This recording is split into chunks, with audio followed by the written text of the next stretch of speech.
Kochi fisheries ഹാർബറിലെ മത്സ്യത്തൊഴിലാളികളുടെ പ്രതിസന്ധി ഒഴിയുന്നില്ല. കപ്പലിൽ നിന്ന് വീണ കണ്ടെയ്നറുകൾ ബന്ധനത്തിന് തടസ്സമാകുന്നതായി പരാതിയുണ്ട്. ഇന്നും ഇന്നലെയുമായി 15 ബോട്ടുകളിലെയും വള്ളങ്ങളിലെയും വലകളാണ് കീറിയത്. ഈ കപ്പലുമായി ബന്ധപ്പെട്ട് ശരിക്കും പറഞ്ഞാൽ കടൽ മത്സ്യം ലഭ്യതയില്ലെന്നുള്ളതാണ്. കരിക്കാടി ഈ പ്രദേശത്ത് കാണാനില്ല.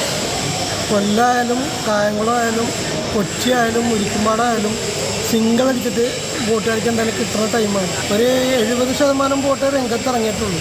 അതും പലിശക്കെടുത്തും ഗോൾഡ് പണയം വെച്ചും ഒക്കെയാണ് ഫീൽഡിലേക്ക് ഇറങ്ങിയത്. ഒരുപാട് ബോട്ട് പോകാണ്ട് കിടക്കുന്നു. എത്രയോ ബോട്ട് പൊളിച്ച് കളഞ്ഞു. പിന്നെ ഭീമമായ തുകകൾ ഈ ഫിഷറീസിൻ്റെ ഭാഗത്ത് 25,000 ഫീസ് ഈ 65 ബോട്ടിന്.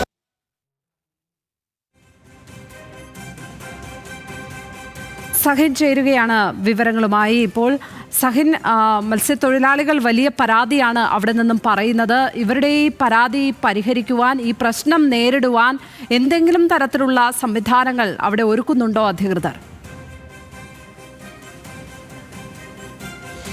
ലക്ഷ്മി, ഈ ഘട്ടം വരെയും ഒരു സംവിധാനവും ഒരുക്കിയിട്ടില്ല. കാരണം നമ്മൾക്കറിയാം, ഒരു മാസം മുൻപ് നമ്മൾ ഇതേ വാർത്ത തന്നെ റിപ്പോർട്ട് ചെയ്തതാണ്. അന്നും മത്സ്യത്തൊഴിലാളി 60ഓളം വള്ളങ്ങളിലെയും ചെറുബോട്ടുകളിലെയും വലകളാണ് അന്ന് കീറിയിരുന്നത്. ഒരു വലയിലെ ഒരു വള്ളത്തിലെ വല എന്ന് പറയുന്നത് 30 ലക്ഷം രൂപയിലധികം വില വരും. അങ്ങനെ 60-70ഓളം ബോട്ടുകളിലെയും ചെറുവള്ളങ്ങളിലെ വലകൾ കീറിയിട്ടുണ്ട്. ഈ വല കീറിക്കഴിഞ്ഞാൽ കുറഞ്ഞത് 2 ആഴ്ചത്തേക്കെങ്കിലും മത്സ്യത്തൊഴിലാളികൾക്ക് അവൻ്റെ തൊഴിൽ നഷ്ടമാകും എന്നുള്ളതാണ്.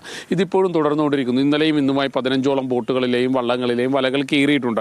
മാത്രമല്ല, കണ്ടെയ്നറുകൾ കടലിൽ ഇങ്ങനെ ഒഴുകി നടക്കുകയാണ്. അത് ഈ കണ്ടെയ്നർ വന്നിടിച്ച് ബോട്ടുകളും വള്ളങ്ങളും തകരാനുള്ള സാധ്യതയും കൂടുതലാണ്.